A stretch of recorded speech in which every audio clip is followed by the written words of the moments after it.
José Albuquerque, coordenador do Grupo de Trabalho.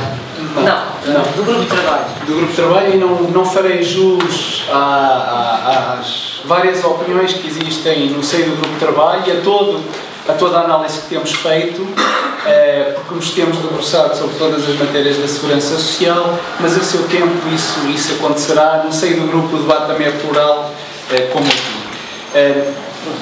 Essa é uma das minhas limitações, é de não fazer jus ao trabalho do grupo. A outra, eu vinha preparado com uma apresentação e já não sei falar sem um PowerPoint, habituaram-me a isso, mas eu acho que pode ser útil. Eu espero que o Congresso Democrático das Alternativas o disponibilize, porque contém alguma informação que até foi aqui partilhada por quem me antecedeu, e às vezes vale a pena ter presentes alguns números na discussão. E tentaria falar de 5 aspectos que nos parecem, ou que me parecem particularmente a mim, muito importantes nesta questão. Um deles é o da informação e participação. Não é um aspecto menor quando se discute segurança social. O outro é de sabermos de que é que falamos quando falamos de segurança social, já que toda a gente fala e toda a gente apresenta quadros, mas de que é que estamos a falar quando falamos de segurança social e déficit de segurança social? Um terceiro, o que é sustentabilidade?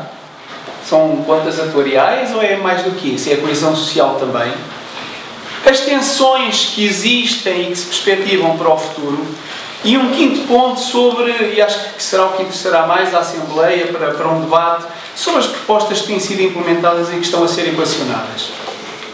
Relativamente à informação e à participação, é inaceitável que a informação não seja disponibilizada para o público com atualidade, com rigor e que seja manipulada. É inaceitável que isso aconteça quando ela pode ser disponibilizada, pode ser exigida pelos sindicatos, pode ser exigida por jornalistas, por deputados no Parlamento. E muitas vezes as medidas são-nos apresentadas, na altura em que são apresentadas, dizem-nos porque falta isto e as pessoas não têm tempo. Como cidadão que vou votar, não tenho tempo de se avaliar se há ou não uma bondade dessa medida. Muitas vezes nem sequer há o contraditório, como a respeito da réplica e tréplica entre o José Gomes Ferreira e o Dr. Adão Félix. Portanto, termos informação disponível, credível e auditada é fundamental. Como é fundamental a participação dos partidos políticos, naturalmente, os que têm assento parlamentar, os que não têm e que vão a sufrágio com propostas. Dos parceiros sociais, os sindicatos têm promovido iniciativas, espera-se também as associações patronais o façam.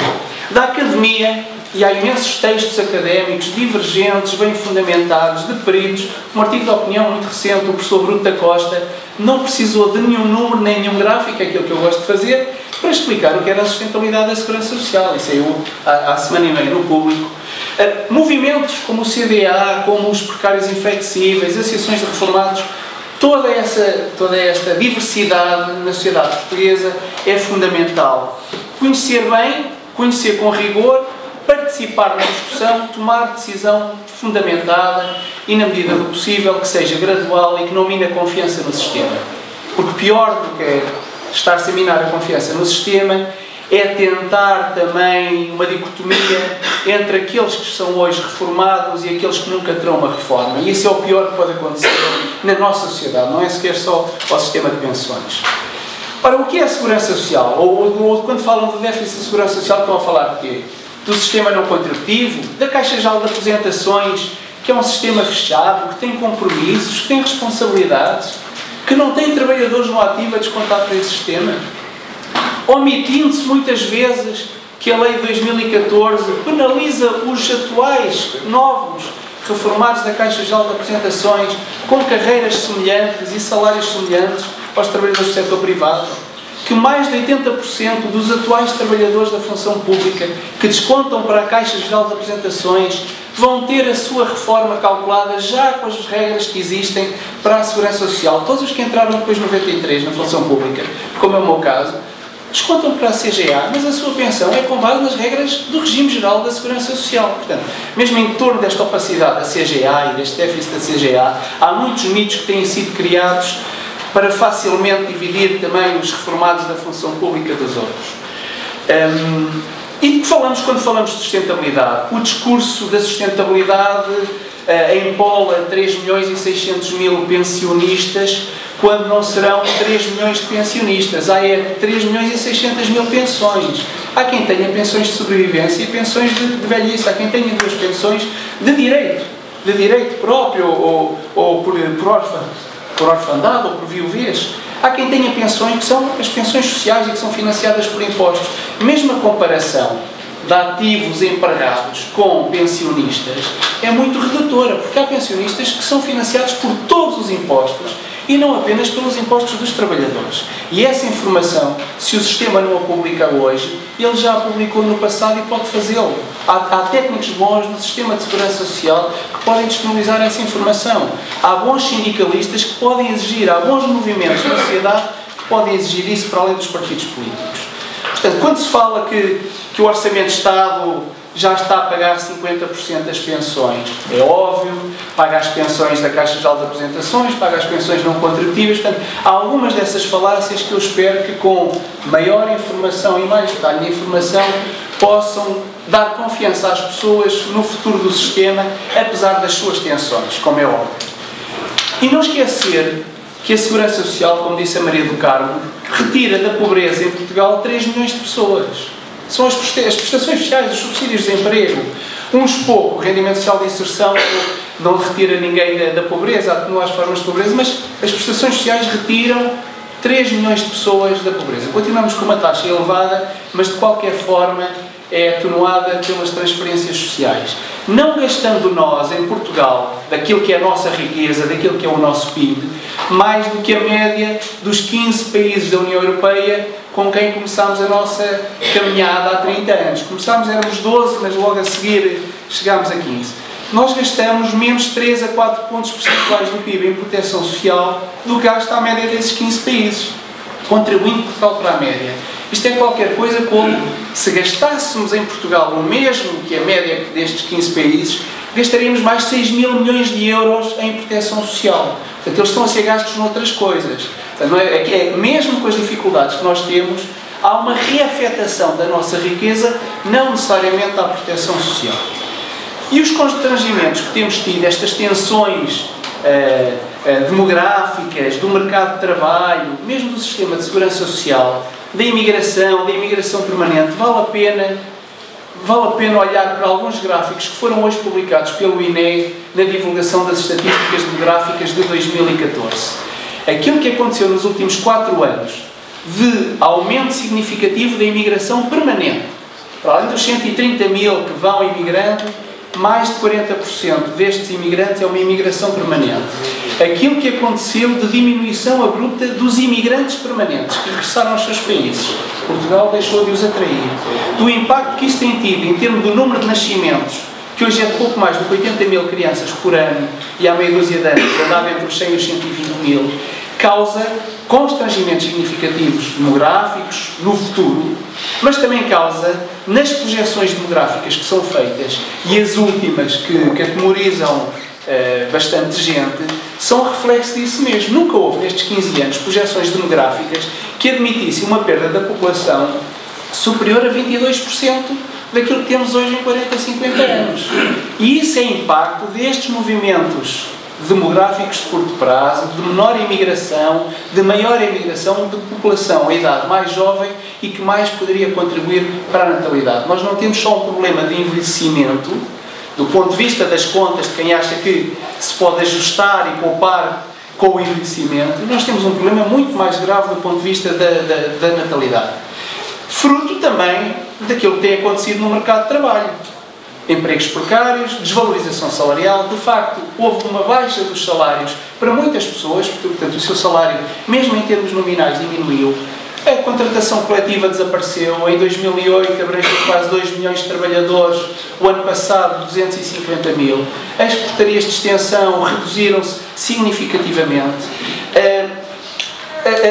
Nos últimos 6 anos, a diminuição dos rendimentos do trabalho no PIB reduziram-se em 4 pontos percentuais, que foi o que cresceu, curiosamente, o excedente bruto de exploração ou a remuneração do capital, se assim o quisermos dizer.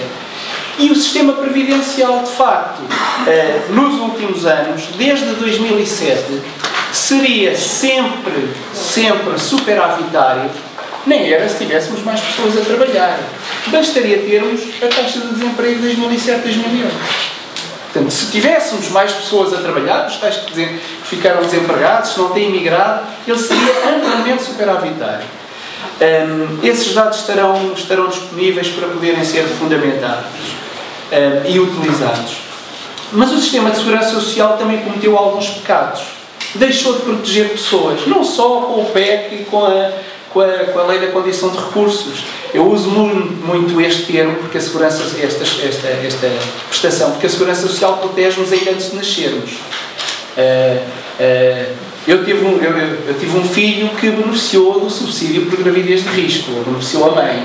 Protege-nos antes de nascermos e protege-nos na morte, no subsídio funeral, no subsídio por morte. O subsídio por morte é uma prestação contributiva, é financiada pela tal TSU e em 2 anos reduziu-se para metade, por alteração na legislação 3 vezes nos últimos 2 anos. Nem era uma despesa significativa. Eram 200 milhões de euros ao ano, agora são menos de 100 milhões. Portanto, os cortes já estão a ser feitos. Quando nos falam do déficit de 600 milhões, estão a falar de quê? Em cima de cortes no sistema contributivo, no subsídio por morte, em pensões de sobrevivência contributivas e por aí fora. E antes da nova vaga de caridade que aí vem com o investimento social e com a inovação social, já foram transferidos rendimentos diretos às famílias, do RSI, do Abono de Família, do complemento solidário para idosos. Nos últimos 6 anos foram retirados às famílias qualquer coisa como 600 milhões de euros. Nestas 3 prestações bastante significativas, que aumentou na ação social, no programa de emergência social, que devia ser temporário, mas pelos vistos não, vai passar a ser a norma da nossa proteção social. Cortamos a quem fez descontos, cortamos da taxa social única e admitimos que a caridade resolve os nossos problemas. Um aspecto também muito significativo que preocupa os antigos colegas da Segurança Social e preocupa os que hoje são, é a desvalorização dos recursos humanos da Segurança Social. Quem precisa de ir à Segurança Social resolver um problema não tem recursos humanos disponíveis para os ajudar. As pessoas estão sobrecarregadas no trabalho, o cidadão normal não sabe como resolver o seu problema, nem consegue. E o Estado Social, através dos serviços públicos, também de Segurança Social, também contribui para reduzir a pobreza. E há estudos nesse sentido e não se devia desvalorizar esse papel dos recursos humanos da função pública como fator de coesão social e como fator de prestação de apoio aos mais desfavorecidos. Tem havido reformas, é verdade, tem havido acordos, tem havido o incremento dos acordos de 2001 e 2006, ambos progrediram na consideração da carreira contributiva global, progrediram no cálculo da pensão da carreira, na adequação seletiva das fontes de financiamento, o que é que paga o Orçamento de Estado, etc. Mas houve mais coisas que ficaram e que foram implementadas e que nós não temos uma avaliação delas. A Maria do Carmo falou das inúmeras taxas abaixo da taxa social única global, mas o Código Contributivo admitia que os empregos precários fossem penalizados na TSU em mais 3 pontos percentuais e os empregos permanentes que diminuíssem num ponto percentual. A lei é de setembro de 2009, nunca foi aplicado. Portanto, temos uma avaliação, mesmo que haja propostas nesse sentido, eu espero que elas, claro, que penalizem a rotação e penalizem o emprego precário, que sejam implementadas, porque fazê-lo no Código Contributivo e não implementar também não é muito significativo. Como o Código Contributivo também procurava aproximar as remunerações declaradas à Segurança Social das remunerações efetivas dos trabalhadores, seja em termos de receitas hoje, seja em termos de proteção no futuro. Só um último valor, porque eu acho que é importante reter, a propósito do que é que estamos a falar quando falamos das remunerações e do que isso significa nos custos das empresas. Considerando 4 grandes rúbricas dos custos das empresas: as mercadorias vendidas e matérias consumidas, o custo das mercadorias e das matérias consumidas, os fornecimentos e serviços externos, as remunerações e os outros gastos com o pessoal, e juros e outras variáveis financeiras relacionadas com os juros, Aquilo que são remunerações e outros gastos com o pessoal representam qualquer coisa como 15% desta estrutura de custos das empresas, que não são todos os custos das empresas, são só as rubricas mais significativas. Estamos a falar de 15%. 13% são as remunerações, os outros 3% são a TSU da entidade patronal e outras componentes com o pessoal. Portanto, quando olhamos para esta margem para relançar a atividade económica e o emprego, nós estamos a falar de muito poucos dos custos das empresas.